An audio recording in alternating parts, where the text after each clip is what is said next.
સુખદેવજી મહારાજ કહે છે કે રાજા, ભગવાન કૃષ્ણે સુંદર મજાનો રાસ લીધો છે અને પછી ભગવાન કૃષ્ણ ધીરે ધીરે હવે મોટા થવા લાગ્યા છે.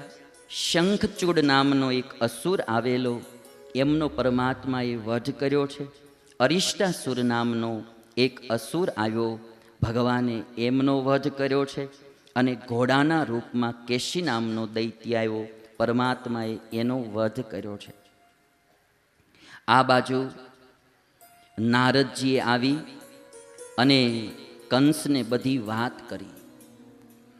કંસને કહે છે કે હે કંસ, જે તે કન્યાને મથુરાની જેલમાં મારવા માટે પકડી હતી ને, એ કન્યા દેવકીની નહોતી, એ કન્યા યશોદાની અને નંદ બાબાની હતી. અને આજ જે નંદ બાબા અને યશોદાને ત્યાં કૃષ્ણના નામે જે બાળક રમે છે અને લીલા કરે છે, એ બાળક નંદ અને યશોદાનું નથી, એ જ દેવકીનું 8મું બાળક.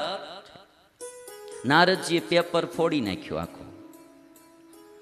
જે સિક્રેટમાં કામ ચાલતું હતું એ નારદજીએ છતું કરી નાખ્યું. નારદજી કહે છે કે નંદ અને યશોદાનો દીકરો કૃષ્ણ એ દેવકીનો 8મો પુત્ર છે. વસુદેવે તમારા ડરથી પોતાના મિત્ર નંદ બાબાને ઘેર રાખ્યો છે. આ સાંભળતા જ કંસ એકદમ ક્રોધાયમાન બન્યો છે, ગુસ્સામાં આવી ગયો, ક્રોધથી કંપવા લાગ્યો છે. ક્રોધનું આ લક્ષણ છે, જ્યારે ગુસ્સો આવે ને ત્યારે માણસનું શરીર ધ્રુજવા માંડે, હોઠ ફફડવા માંડે, આંખ આમ લાલચોળ થવા માંડે. ગુસ્સામાં આવ્યો છે કંસ. વસુદેવજીને મારવા માટે તલવાર ઉઠાવી. નારદજીએ રોકી લીધો. નારદજી કહે છે કે કંસ, એમ ઉતાવળે કામ ન થાય, થોડીક ધીરજ રાખ. એમ ઉતાવળે આંબા પાકે, બહુ કળથી કામ કરાય, નકરા બળથી કામ ન થાય. પણ અમુક અમુક આમ તમે આમ જો ને તો બહુ ઉતાવળા હોય, આમ સે ધીરજ નહીં, બોલવામાં, વ્યવહારમાં, હાલવામાં. હાલ્યા જતા હોય તો એટલા ઉતાવળે હાલ્યા જતા હોય, 2-3 જગ્યાએ ભટકાતા જતા હોય. ગાડી લઈને જતા હોય, ગમે ત્યાં અડાડીએ જતા હોય. લગભગ અમુક અમુક ઉતાવળા માણાની 4 વ્હીલ જોજો, એના 4 ખૂણા તો સોલાઈ જ ગયા હોય, એ ગમે ત્યાં અડાડે જ જતો હોય ઉતાવળમાં. એટલે નારદજીએ કંસને કીધું કે ભાઈ થોડીક તું ધીરજ રાખ. આ બહુ પાછું બહુ હથીરું ન રહેવું, આ મિડલમાં હારું. અતિ સર્વત્ર વર્જયે, બહુ ટાઢા માણાથી ને કાંઈ ન થાય, ટાઈમે ટાઈમે પાછા ડિસિઝન લેવા જોઈએ. હા, પણ અતિ ઉતાવળું બી નહીં સારું. નારદજી કહે છે કે થોડી ધીરજ રાખ. દેવકી અને વસુદેવને વળી પાછી હથકેળી પહેરાવી અને જેલમાં પૂરી દીધા કંસે. કંસ કૃષ્ણને મારવાની તૈયારી કરવા લાગ્યો. એક હાથી, કુવલિયાપીડ નામનો હાથી મંગાયો અને એના મહાવતને કહ્યું કે કાલે હું કૃષ્ણને અહીંયા બોલાવીશ, તમે છે ને હાથી નીચે કચરી અને કૃષ્ણને મારી નાખજો. અને જો હાથીથી ન મરે તો તમે એને મુસળ દ્વારા મારી નાખજો. આ બાજુ ચારુણ અને મુષ્ટિક નામના મલ્લોને તૈયાર કર્યા કે જો હાથીથી કૃષ્ણ બચી જાય તો પછી તમે મલયુદ્ધ કરીને કૃષ્ણને મારી નાખજો. 14ને દિવસ ધનુષ યજ્ઞનો પ્રારંભ કર્યો છે કંસે. અક્રૂરજીને બોલાવ્યા અને કહ્યું છે કે તમે ધનુષ યજ્ઞના દર્શન કરવાના બહાને કૃષ્ણને અને બલરામને વ્રજમાંથી મથુરા તેડી આવો. મામાએ કપટ કરવાનું વિચાર્યું છે. અક્રૂરજીને આજ્ઞા કરી કે ધનુષ યજ્ઞના દર્શનના નામે કૃષ્ણને તમે બોલાવી આવો. અક્રૂરજી જાણતા હતા કે કૃષ્ણ તો ભગવાન છે. વિચાર કર્યો કે કંસ તું ગમે એટલા પ્રયત્ન કરીશ પણ તારું કોઈ કાર્ય સફળ નહીં થાય. પણ તું રાજા છો ને તારી જો આજ્ઞા હું નહીં પાળું તો તું મને મારી નાખીશ, માટે મારે આજ્ઞા તો પાળવી રહી. મનમાં અક્રૂરજી વિચાર કરે છે.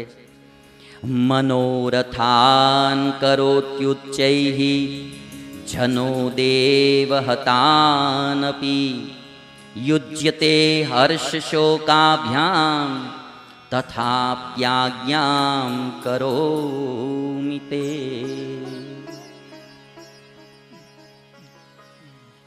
અક્રૂરજી કહે છે મનમાં કે માણસ દુનિયામાં મનોરથ તો બહુ કરે છે, પણ પૂરા કરવા ન કરવા એ તો ઉપરવાળાના હાથની વાત છે.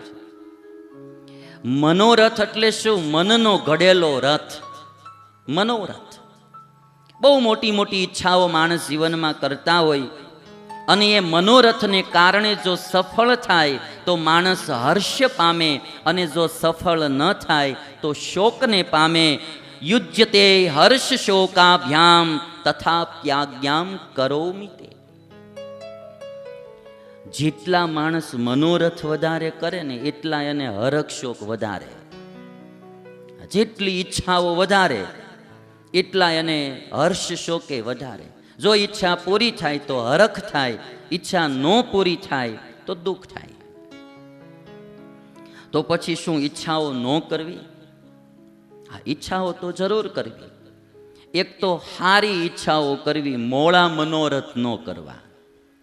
કોકનું હડપી લેવાના, કોકનું લઈ લેવાના, ઝૂંટવી લેવાના, પાપ માર્ગે લઈ જતા હોય એવા મનોરથ ન કરવા.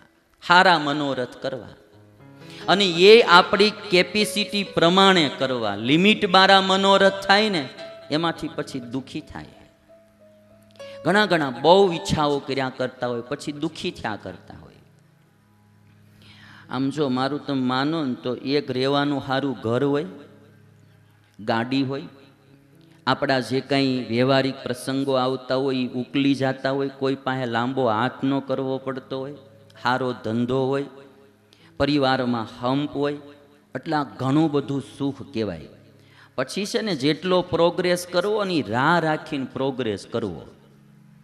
આ તમે જે ઓવર પ્રોગ્રેસમાં ઘણીવાર પછી ઉઠામણામાં વયા જાઓ છો એ સારું નથી.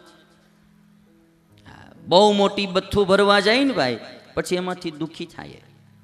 એટલે પછી એક પગ સ્થિર થાય પછી આમ હાલવાની રીતિ એવી રીતની હોય કે એક પગ સ્થિર થાય પછી આમ બીજો ઉપાડવો, એ સ્થિર થાય પછી આ પહેલો ઉપાડવો.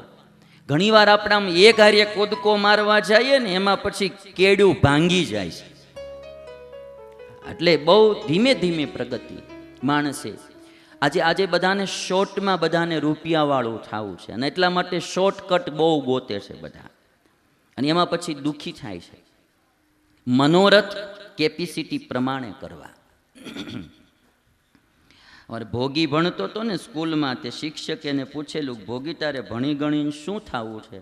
તે ભોગી આમ ઢગલાનો ઢ, પણ એને ઈચ્છાઓ મોટી મોટી. કે મારે ભણી ગણીને કોઈ એવું થવું છે કે જેની પાછળ ટર લાગતું હોય, ટર.